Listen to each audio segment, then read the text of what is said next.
talk about the Titans a little bit today too, because they've got this incredible stat going around that they've used 82 players this year. The NFL record's 84, and we're sitting here in week 11. Yeah. And they're 8-2. Like, there's no reason for the Titans to be this good, and truly an incredible job what they're doing there. Vrabel and John Robinson, the front office, Ryan Tannehill, all of them really keeping it together in Tennessee.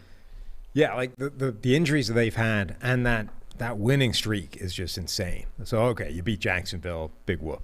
But then you beat Buffalo. You beat Kansas City the next week when it could easily have been a come-down game. The next week after that, it's at Indianapolis in a game that effectively wrapped you up the division. Then it's at the Rams. Like, that is at least 3 consecutive potential letdown games. Then you beat the Saints as well without so many of those players. Like, they have been that's such a run of impressive consecutive, like, emotional high games that you almost would have expected them to drop one of those games at least, and they didn't. They won all 5 of them despite losing players along the way.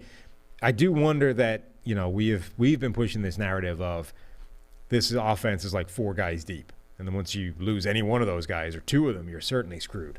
Now they've lost Derrick Henry. Julio Jones is on IR. They've been without a lot of those guys. You know, were we too low on the depth on the guys that are behind those just because they're not household names? And on top of that, they lost Arthur Smith to a head coaching job with Atlanta. Their offensive coordinator from last year, Todd Downing, comes in. And in week 1, remember, Dr. Eric was making some jokes that Todd Downing, based off their 1-week metrics, was off the charts in, you know, at not creating open throws and not using play action, not using things that, you know, cheat code type stuff that coaches could do. So it all looked bad after 1 week. For the Titans against the Cardinals. But since that point, other than the Jets' random loss, they've been incredible. And yes, they've found a way, despite a depth chart that doesn't make a ton of sense, right? Beyond Julio Jones and beyond A.J. Brown, it was guys like Westbrook-Ikhine, but those guys have stepped up. Marcus Johnson, those guys have stepped up. But the one thing I would say is that, like, none of them have graded well. Like, I think what we're seeing here is, hey, without these players, without the dudes, all of the pressure goes on Ryan Tannehill. And actually, Tannehill's still been dealing. Like, he has had more on his shoulders, and he's been putting the ball where it needs to go, and he's been getting it to these other guys who have been generally making the play when the ball has arrived there. But and by the way, I think this is a Tannehill thing, not a, hey, we were really too low on Westbrook-Ikhine. Like, Tannehill's just putting the ball on whoever it is.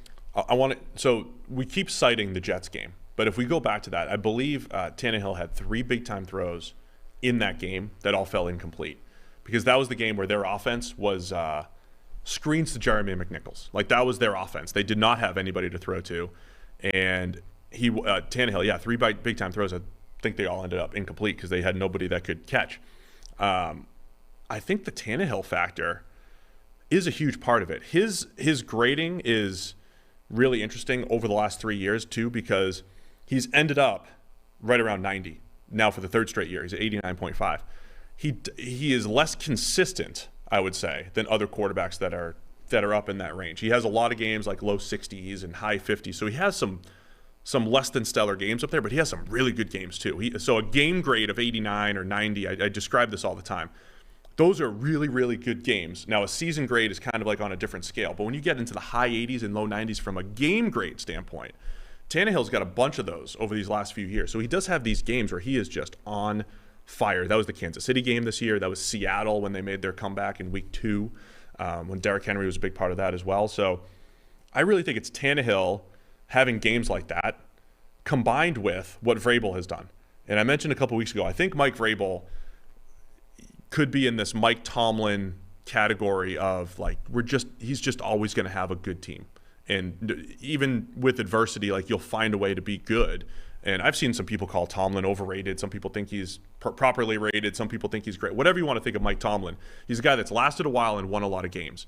And I think Vrabel's kind of setting himself up to be that guy, a guy that's going to have a 10-year run, whatever, in Tennessee and consistently win. And, you know, he's been at the forefront of this Ryan Tannehill career turnaround, which has been really impressive. Yeah, I mean, we're reaching that point in the season where we're talking about MVPs, we're talking about all kinds of things, and Coach of the Year is another one of those ones. And I know Mike Renner made the point on the Tailgate podcast that Sean Payton should be Coach of the Year. And you can see why, right? Like they've gone through, you lose Jameis Winston, it's Trevor Siemian. All of a sudden, Trevor Siemian is playing like a pretty good quarterback. It seemingly doesn't matter what quarterback Sean Payton has. He looks good with that guy. And that's a really difficult thing to achieve in today's NFL. I mean, I think you've got to start giving Mike Vrabel some serious props for Coach of the Year. Not just that incredible run of emotional high games to keep that team focused and not have a letdown in that sequence of 5 games is pretty incredible. But also, like, the volume of injuries. And look at some of the guys they're playing on defense. The corners we expected them to have this year are not there. Like, Caleb Farley goes down injured. Christian Fulton injured. Like, they are starting guys that look to be, that would have a massive bullseye on their backs against pretty much any offense in the NFL. What they've done on defense, like their defense dominated the Rams, which had been the best offense in the NFL to that point. They won that game to the point where nobody really noticed that their offense had really fallen off without Derrick Henry. The job that their defense has done, I think you probably have to assume that Mike Vrabel, given his background, has a huge involvement there, particularly when you see him, running individual drills and that kind of thing. Right.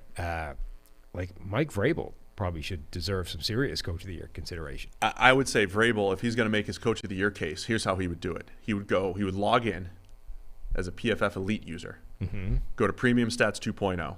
He would probably have already used the NFL Pod promo code for 25% off, which, any of our astute listeners can use. NFL Pod, 25% off.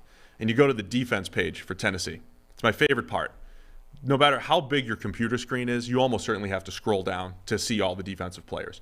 Most screens will contain every player that's taken a snap on the defensive side of the ball if you go to one of the team pages. But for the Titans, you got to scroll down. And there's so many of them. There's 20 players that have had at least 100 snaps this season for the Titans, and we're only 10 weeks into the season. So, yeah, it is an incredible job. The other thing that I would say when you're throwing credit out there, Kevin Byard with a 90.8 coverage grade. Amani Hooker was up there too in his 5 games.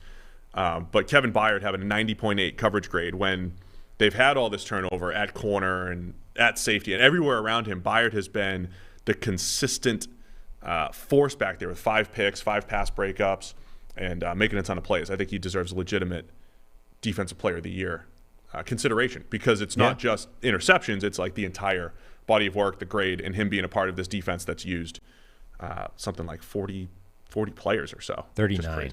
39 players. The Atlanta defense has used 26. Just for perspective. Yeah. The Titans almost have that many players with 100 snaps each on this, so far this season. So, yeah, very impressed with what the Titans are doing.